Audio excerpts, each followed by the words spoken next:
آج بھی گاؤں میں کچھ کچے مکانوں والے اپنے ہمسائے کے گھر فاقہ نہیں ہونے دیتے. تھوڑی تھوڑی یہ اپیل ہے، میری خاص اپیل ہے، یاد رکھنا. تھوڑا سا میرا ایک دوست سے بڑا ہی پیار ہے، بڑا ہی مجھے بڑی محبت ہے. میں ضروری تو نہیں ہر بندے کے منہ پہ کہا جائے. ان کی بیٹیاں کام کرتی ہیں.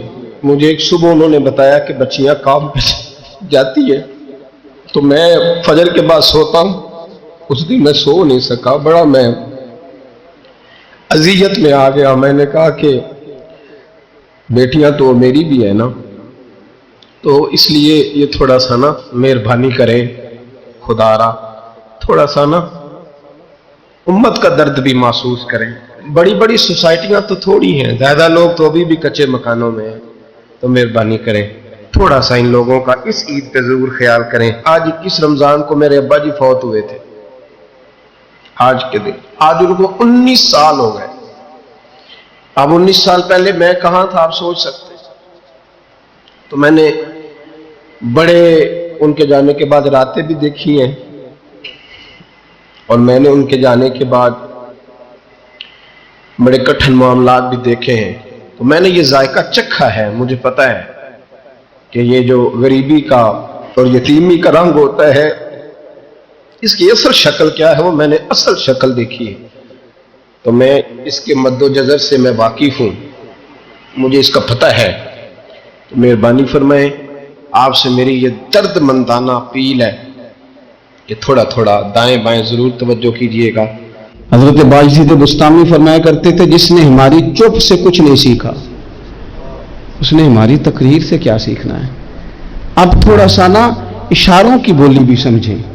اب تھوڑا سا یہ بھی ہو کہ بس بات پوری ہونے نہ پائے اور انسان کی رغبت عمل کی طرف بڑھ جائے. یہ مزاج ہمیں دیا ہے. اب تو بھائی آ جائیں آپ، صبح بھی تقریر کر دیں، دوپہر کو بھی تقریر کر دیں، شام کو بھی تقریر کر دیں. تو پھر یہ بھی ہوتا ہے کہ جناب وہ بیان آپ نے جو سنایا تھا نا وہ ذرا دوبارہ سنا دیں. تو میں کہتا ہوں پہلے سننے پر عمل ہو گیا تو نہ کریں. اب ہمیں تھوڑی باتیں سیکھ کر ان پر عمل کرنا ہے اور آگے بڑھنا ہے. بڑی سادی بات میرے ابا جی بتایا کرتے تھے. والد صاحب کہتے ہیں کہ ایک دیہاتی بندہ نا چلا گیا وہ کسی مولوی صاحب کی تقریر سننے. تو اس زمانے میں آپ کو پتہ ہے یہ واش روم کا مروجہ نظام نہیں ہوتا تھا، تو لوگ کھیتوں میں دوسری جگہوں پہ پیشاب کے لیے جاتے تھے. تو مولانا نے ایک احتیاط بیان کی. وہ کہنے لگے کہ پیشاب سخت جگہ پہ نہ کرو، زمین پہ بیٹھ کر، ورنہ پیشاب کے چینٹے اڑیں گے، کپڑوں پہ پڑیں گے، اور حدیث میں سخت حکم ہے اس مسئلے. تو کوئی نرم جگہ ہو ایسی جہاں پیشاب کریں چینٹے نہ اڑیں. وہ بندہ عمل کرنے والا تھا نا، اس نے میری تقریر سن کے سر دھن کے جانا نہیں تھا. اس نے اتنی ساری ریت لے لی، کپڑے میں باندھ لی، اور وہ اس نے کندھے پہ رکھی ہوئی ہے. جہاں پیشاب کا وقت آتا پہلے ریت بچھاتا، پھر پیشاب کرتا تاکہ میرے کپڑوں پہ نہ پڑے. ایک صاحب نے اسے کہا کوئی ہفتے بعد چلو بیان سننے چلیں. تو کہنے لگا میں پہلے پہ عمل کر لوں، یہی بڑا ہے. میں نے تو اتنی ساری ریت، کندھا تھک گیا ہے میرا، اس دن سے اٹھائی ہے. تو میں نہیں چاہتا کہ نہیں بھی سنوں تو کسی اور جگہ میں. یہ تفریح تباہ کے لیے بات کو نہ سمجھیں. اس سادے آدمی نے جو ہمیں سمجھایا مجھے اور آپ کو، اس پر غور کرے کہ کل بھی سنا تھا، پرسوں بھی سنا تھا، پیر صاحب نے ترسوں بھی کہا تھا، شیخ نے پرسوں بھی کہا تھا، پچھلے ہفتے بھی کہا تھا. تو نے اگر شیخ کی بھی نہیں سنی، استاد کی بھی نہیں سنی، پیر کی بھی نہیں سنی، اور اس دور کے پیر جو صحیح کام کرنے والے ہیں، استاد جو صحیح کام کرنے مجبور ہو گئے ہیں بیچارے. کہتے ہیں کس کی تربیت کریں. کس درد سے کہا تھا حضرت سلطان باؤ نے. وہ کہتے ہیں اور رب دا طالب کوئی بھی نہیں ملیا، تے جو ملیا طالب زردہ ہو. یہ تو آئے ہیں کاروبار سیدھا کرنے، فوٹو کھچوانے، فلاں کام کے لیے. یہ تو وہ جو ہم دینا چاہتے ہیں اس کا تو مزاج ہی نہیں. پہلے بھی میں نے کہا تھا، پھر کہتا ہوں مجھے شوق نہیں ہے. خدا مجھے معاف کر دے اس دن سے پہلے جس دن یہ شوق ہو کہ میں سویرے جاؤں گا تو نوٹ لاؤں گا، تو شام جاؤں گا تو نوٹ لاؤں گا. یہ شوق نہیں ہے، طبیعت نہیں ہے، من نہیں چاہتا. لیکن یہ کہ یہاں بھی آ جائیں خطاب کر دیں، یہاں بھی او خدا کے بندو ہم کہاں اس قابل ہیں ہم خطاب کریں. ہم نے تو نا جی ایک اذان دینی شروع کی ہوئی، صبح و شام ایک اذان پڑھتے ہیں. ہے یہ پیغام حضرت احمد رضا کہ بارگاہ نبی کے رہو با وفا. ہم تو کہتے ادھر آ جاؤ، ٹھوکریں کھاتے پھرو گے ان کے در پہ آ پڑو. قافلہ تو اے رضا اول گیا آخر گیا، ہم تو کہتے ہیں ادھر آؤ اللہ رسول کی بارگاہ کی طرف رجوع کرو، اور وہ ایک جملے پہ اگر تو عمل ہو گیا. پیار سے باتیں کرتا رہتا ہوں، سب کے ساتھ نہیں کرتا، جس کا مجھے پتا ہو کہ یہ تھوڑا سہ لے گا. ایک دوست نے مجھے کہا کہ میں تو آتا ہوں تو مجھے علاقے کے لوگ کہتے ہیں ان کو بلاؤ، تو میں کہتا ہوں پورا عمل کرنا میری غلط ہے، تو پھر میں باقیوں کو بھی لگا جاؤں گا. تو اگر تیرا ہی عمل نہیں ہو سکا تو باقیوں کو میں نے جا کے کیا سمجھانا ہے. تو ایک تو آج کی جو رات ہے، اس سے پہلے اپنے اعمال کی طرف میں اکثر کہتا رہتا ہوں کہ شب برات پہ ہر مسجد سے زور زور سے رونے کی آواز آنی بھی چاہیے. شب قدر پہ آتی ہے، عمرے پہ جاتے وقت لوگ معافیاں مانگتے ہیں، حج پہ جاتے وقت، اور کروڑوں لوگ یہ کام کرتے ہیں سال میں. اگر 25 لاکھ 26 لاکھ آدمی یا 50 لاکھ آدمی حج کرتا ہے اور وہ جانے سے پہلے معافی مانگ کے گیا، توبہ کر کے گیا ہے، اور کروڑوں لوگ ہیں جو شب قدر میں ہیں، شب برات میں ہیں، اور انہوں نے کھول کے توبہ کی ہے، تو پھر میرے بھائی سویرے کرپشن ختم ہونی چاہیے نا ملک سے. سویرے 75% جھوٹ ختم ہونا چاہیے نا. ساری رات تو لوگوں نے توبہ کی تھی. صبح 80% حقوق العباد کا مسئلہ حل ہونا چاہیے تھا کہ نہیں ہونا چاہیے. صبح ملاوٹ بہت حد تک ملک سے ختم ہونی چاہیے. تو کیا ہم نے سمجھ لیا ہے؟ ہم نے یہ سمجھا ہے کہ شب برات پہ بھی بس ایک رسم ادا کرو، آؤ تھوڑی توبہ کرو چھٹی کر دو. آئیے شب قدر تو توبہ کرو چھٹی کر جاؤ. کیا یہ ہم نے مطلب سمجھ لیا؟ حج کرنے گئے، رب کی بارگاہ میں حاضر ہوئے، رسول کریم کی بارگاہ سے بھی جو ہو کے آ جائے اور بدلے ہی نہ، وہاں تک جائے اور بدلے ہی نہ. مدینے گئے، کعبے گئے، کربلا گئے، جیسے گئے تھے گھوم پھر کے ویسے ہی آ گئے. نتیجہ کیا ہے؟ اپنی زندگی نتیجہ خیز بنائیں.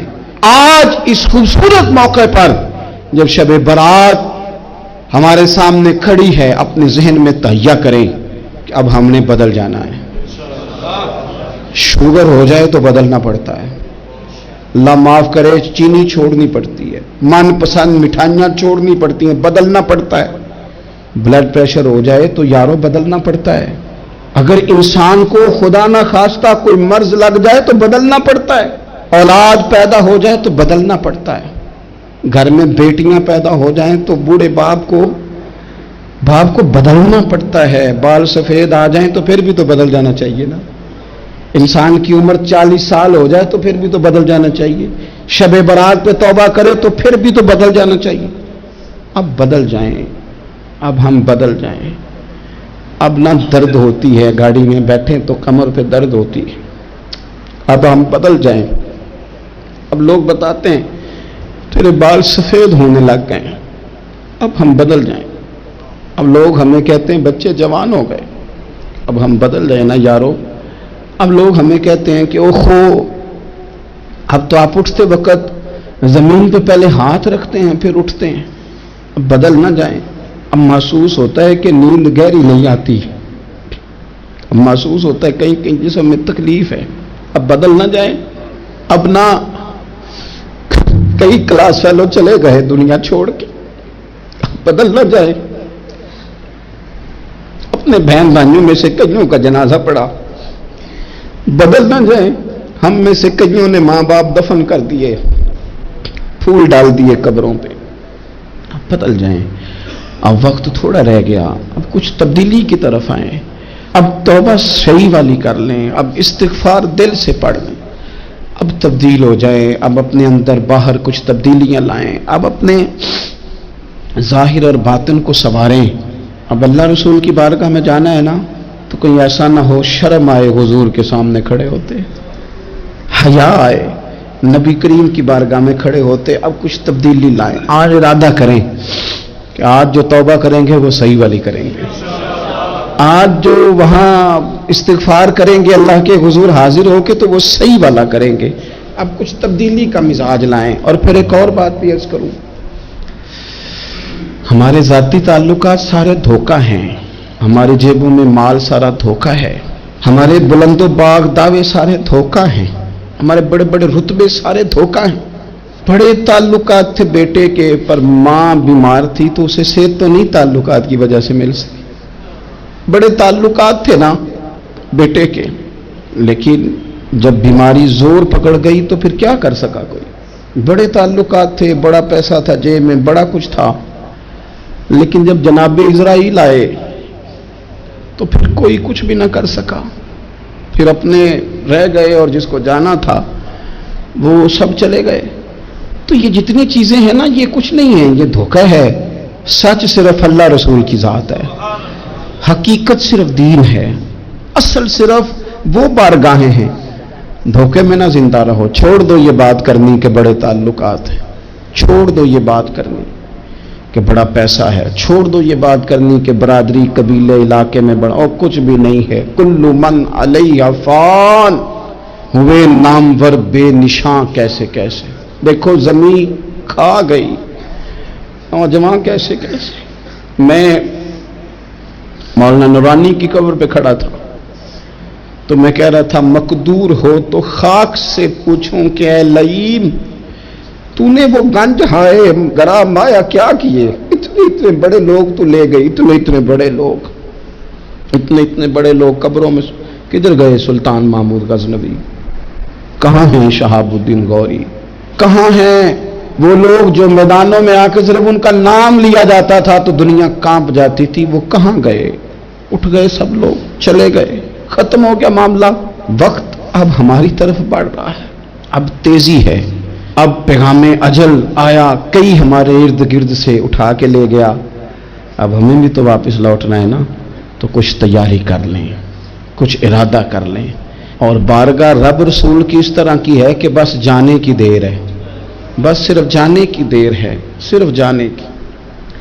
اور اللہ رسول کی بارگاہ دوستو وہ والی ہے کہ جہاں نا زیادہ منت بھی نہیں کرنی پڑتی۔ وہ جو 4-5 لوگ تھے نا مکہ مکرمہ میں، انہوں نے بہت ہی اسلام کی مخالفت کی حد کر دی تھی، ان کے لیے حکم ہوا تھا جہاں ملے قتل کر دو۔ اکرمہ تھے، ابن قتل تھے، کچھ اور لوگ تھے، تو پتہ ہے ان کو کسی نے مشورہ کیا دیا تھا؟ کسی کافر نے مشورہ دیا، پر پتہ صلاح کیا دی تھی؟ اس نے کہا تھا تم نے بڑی زیادتیاں کی ہیں، بڑے بے ادب ہو، کسی صحابی کے قابو نہ آنا، مار دیے جاؤ گے، اپنی خطاؤں کے سبب سے تم مار دیے جاؤ گے، لیکن اگر کسی طریقے چھپتے چھپاتے رسول پاک کی بارگاہ میں پہنچ جاؤ نا، اگر وہاں کسی طریقے چلے جاؤ۔ ہم نے پوچھا معافی کیسے مانگیں گے، منہ کیسے دکھائیں گے، ہم نے اتنے ظلم کیے، اتنی زیادتیاں کی، کیسے معافی مانگیں گے؟ تو کہنے والے نے کہا کہ نہیں کچھ نہیں، تم بس کہہ دینا ہم آ گئے، اس سے زیادہ تو بات ہی کوئی نہیں، اتنا ہی تو صرف کہنا ہے آ گئے، اور نہ آتے تو جاتے بھی کہتے، بس تم اتنا کہہ دینا ان لبدا اذا طرفا ثم تابا تاب اللہ علیہ۔ نبی کریم علیہ السلام نے فرمایا بندہ جب آ کے کہتا ہے نا یا اللہ میں بھول گیا تھا، غلطی ہو گئی، ان لبدا اذا طرفا، مان جو گیا ہوں، مان جو گیا، غلطی ہو گئی، جب کہتا ہے نا میں بھول گیا، ثم تابا، پھر وہ توبہ کرتا، تاب اللہ علیہ۔ پسند ہے قربانی کرنا، احسار کرنا، ضرورت ہوتے ہوئے کسی کی مدد کرنا۔ قرآن مجید آپ پڑھے نا تو صحابہ کی تعریف قرآن نے بیان کی، فرمایا وَيُؤْثِرُونَ عَلَىٰ أَنفُسِهِمْ وَلَوْ كَانَ بِهِمْ خَصَاصَةٌ، فرمایا وہ دوسروں پر احسار کر دیتے ہیں چاہے انہیں کتنی ہی ضرورت کیوں نہ ہو۔ عید قریب آ گئی، باوجود پابندیوں کے بازاروں میں رش بڑھ گیا۔ ہم تو سن رہے تھے کہ لوگوں کا کاروبار بند ہے، پر پتہ نہیں لوگ اتنی خریداری کرنے کیسے پہنچ گئے۔ لیکن کچھ لوگ ایسے بھی ہیں جن سے میں نے دبے لفظوں میں پوچھا کہ سوٹ سلوا لیا ہے، تو انہوں نے جب یہ کہا نا کہ دکانیں ہی نہیں صحیح طریقے سے کھلی، تو وہ نا ان کی جھکی جھکی آنکھیں بتاتی تھیں کہ دکان پہ جانے کے پیسے کوئی نہیں پاس۔ ایک شاعر تھا تو وہ کہتا ہے کہ میں کھلونوں کی دکان کے پاس سے گزرا، میں بھی ساتھ تھا، میرا بیٹا بھی اور میرا پوتا بھی۔ تو میرا پوتا ضد کرنے لگا کہ کھلونا لینا ہے، تو میرے بیٹے نے بڑا سمجھایا نہیں لینا نہیں لینا، پر بچے نے ضد نہیں چھوڑی، باپ نے مارا بھی ڈانٹا بھی، پر اس نے کہا نہیں میں نے کھلونا لینا ہے۔ تو جب میرا بیٹا نہیں مان رہا تھا تو میں نے پھر اس کو کہا، میں مثال دے رہا ہوں، پس منظر کچھ یوں بنا ہوگا۔ اس نے کہا کہ تم کھلونے کی دکانوں کے پاس سے کیوں گزرے؟ یہ بچے کی ضد ہے، یہ سمجھوتا نہیں کرتی، یہ بچوں کی ضد ہے، یہ سمجھوتا۔ اور وہ آج بھی دوپہر میں بچوں کو سلا دیتی ہے اس ڈر سے کہ گلی میں پھر کہیں کھلونے بیچنے والا نہ آ جائے۔ صرف میری گزارش اتنی ہے کہ